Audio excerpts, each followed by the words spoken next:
De volta para uma conversa de peso, hoje recebendo o advogado e membro do Tribunal Julgador de Ética da OAB, o Dr. Davi Walter dos Santos.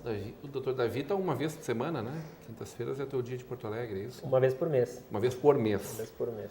Em julgamentos de questões éticas e disciplinas envolvendo advogados gaúchos, né? Sim.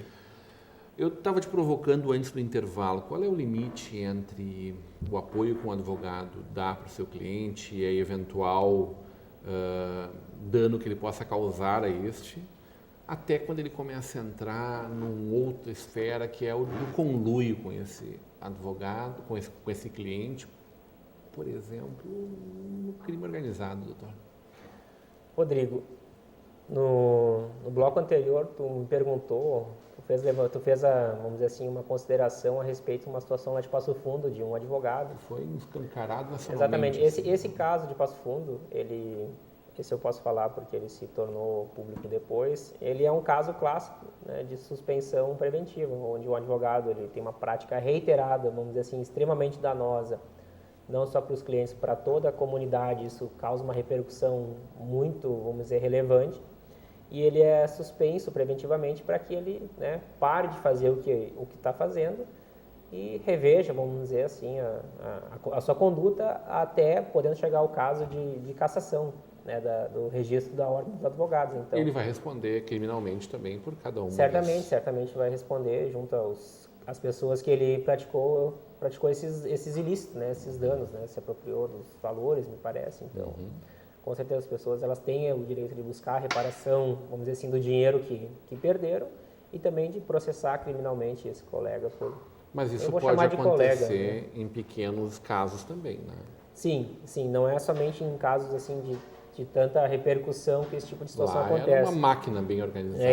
E tu fez uma consideração interessante a respeito do fato de, muitas vezes, o advogado, ao invés de, vamos dizer assim, defender o direito do seu cliente, procurar a aplicação da lei, em algumas situações, se valer de algumas prerrogativas que nós temos para participar do crime organizado. E é uma coisa que, felizmente, eu vejo que cada vez é mais rara, pelo menos na classe dos advogados, mas eu sei que há, né? E eu, primeiramente, enquanto cidadão, eu lamento muito, né? Eu lamento muito que qualquer profissional, seja advogado, seja servidor público, seja policial, seja qualquer pessoa que de alguma forma tenha um acesso privilegiado, alguma informação ou algum relacionamento, se valha disso para praticar crimes, para praticar tudo que é tipo de conduta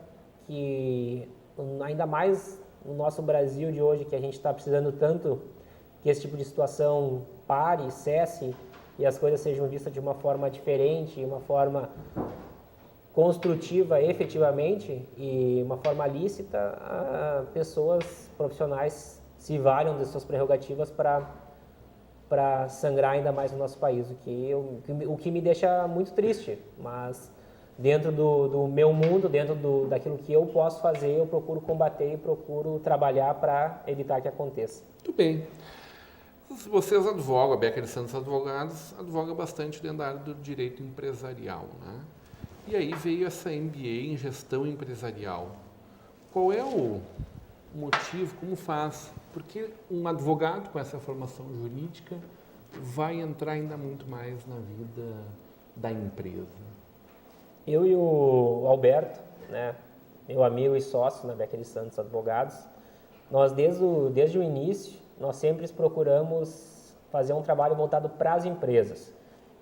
Eu sei que tem colegas que trabalham com outras questões, com questões de direito de família, com questões de direito do trabalho, com questões criminais, e o nosso trabalho é voltado para o empresário, é procurar, vamos dizer assim, com o nosso conhecimento, com as medidas que a lei nos resguarda, fazer um trabalho de excelência naquilo que nós colocamos à mão, vamos chamar assim, procurando entender todo o cenário que o empresário enfrenta e numa consultoria jurídica e que nesse momento, vamos dizer assim, está numa fase que a gente procura ampliar essa questão e procurar ser uma consultoria jurídica empresarial e também com uma ênfase na gestão da empresa. Então, por isso, né, nós procuramos estudar gestão empresarial, fazer um MBA e íamos fazendo ali com... E faz parte de viver mais a vida, o dia a dia da empresa. E muitas vezes a gente consegue, vamos dizer assim, aplicar conhecimentos que nós aprendemos em sala de aula, nos nossos estudos, aplicar na prática com o nosso cliente. Então, vamos dizer assim, dar uma qualidade maior para o teu trabalho, né? E a gente sentiu essa necessidade e acha que, vamos dizer assim, tem conseguido bons resultados a partir dos conhecimentos que a gente tem buscado. Um pedaço desse trabalho tem a ver com a recuperação judicial de empresas, né? Sim, na recuperação judicial de empresas, né, a gente vê todo tipo de questão, né, num cenário no Brasil, hoje na nossa região já há alguns anos e agora no Brasil, em praticamente todos os nichos das empresas, a gente vê a situação de crise. Então, a gente trabalha fortemente para superar a crise da empresa com um processo de recuperação judicial. E nesses processos, muitas vezes, os problemas passam por problemas de gestão, problemas financeiros, problemas de pessoal e conhecimentos que nós buscamos, a gente consegue aplicar e fazer o empresário dar a volta no seu negócio e a empresa prosperar. Esse é o espírito da lei, na verdade. É o espírito da lei e é o espírito que a gente incorporou desde sempre, né? A lei, vamos dizer assim, tá afinada conosco, né? Perfeito. É um instituto que já existe há alguns anos, né? Antigamente, sim, a concordata era uma pré-falência, né? Só questão de tempos. Hoje ainda as pessoas confundem concordata e recuperação judicial, né? Mas há uma distinção muito grande, né? No processo de concordata antigo existia uma limitação de tempo e de forma de pagamento para as empresas. Que era que matava a empresa. Não tinham como fazer, vamos dizer assim, honrar, vamos dizer assim, uma gestão de crise em 2 anos. Então, hoje a lei de recuperação judicial, ela possibilita as empresas fazerem seus pagamentos em 120, 140 meses, 150 meses.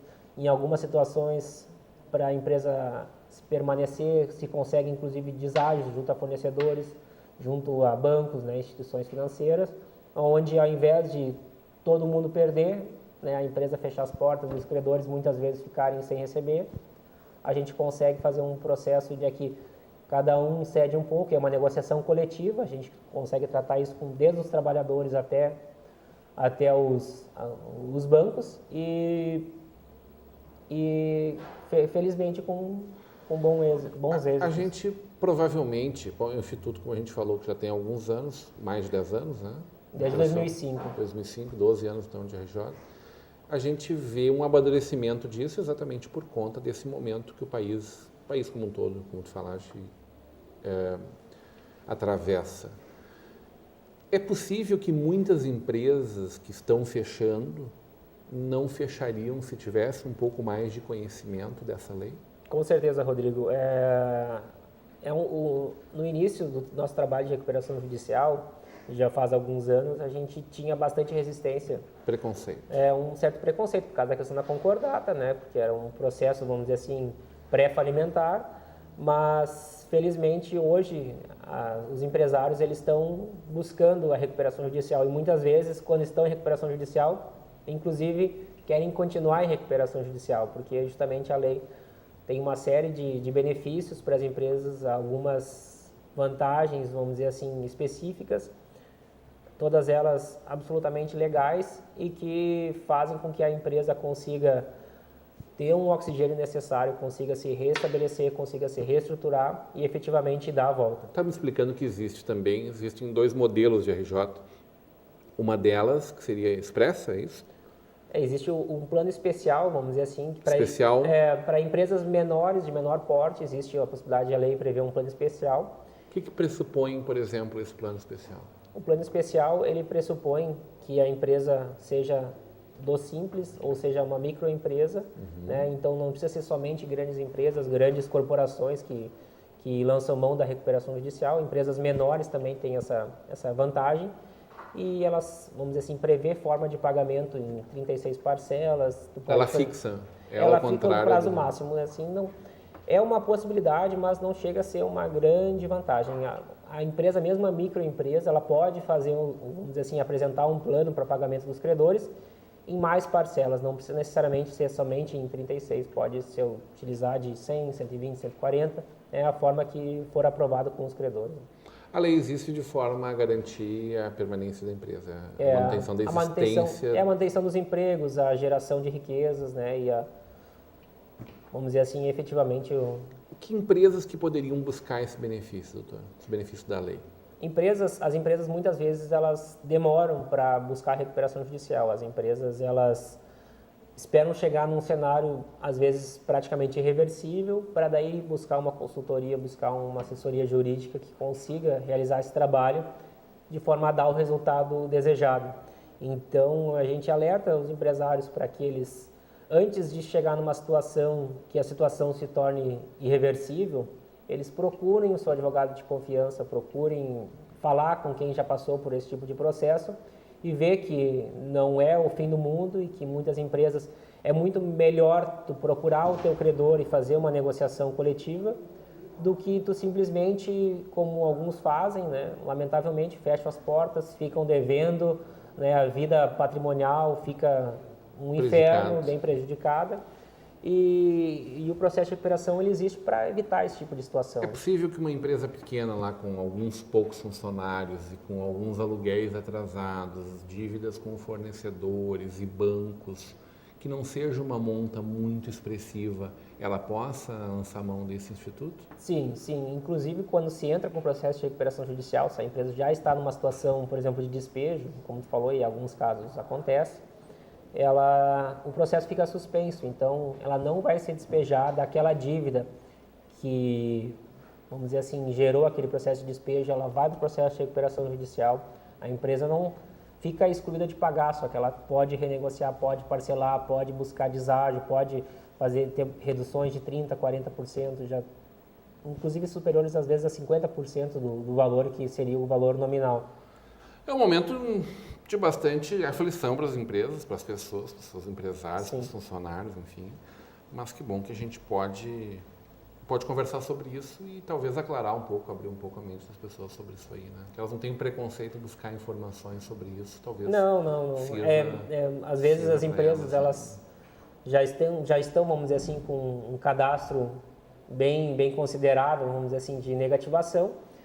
E tem receio de que seu nome ou o que as pessoas vão dizer, né, a respeito daquela situação, mas muito pior do que tu não, vamos dizer assim, entrar com o processo de recuperação judicial, é às vezes tu não fazer nada e ficar negativado, ficar com o cadastro, vamos dizer assim, te restringindo o crédito e coisas que a recuperação judicial procura reverter. Tudo bem, doutor. Muito obrigado por estar aqui com a gente. Seja sempre muito bem-vindo. Grande prazer te receber. Muito obrigado. Para mim é uma honra muito grande estar aí contigo. Hoje, numa conversa de peso com um advogado e membro julgador do Tribunal de Ética e Disciplina da OAB do Rio Grande do Sul, Dr. Davi Walter dos Santos. Continue agora com a programação da nossa Vale TV, da nossa rede Comunidade de Televisão.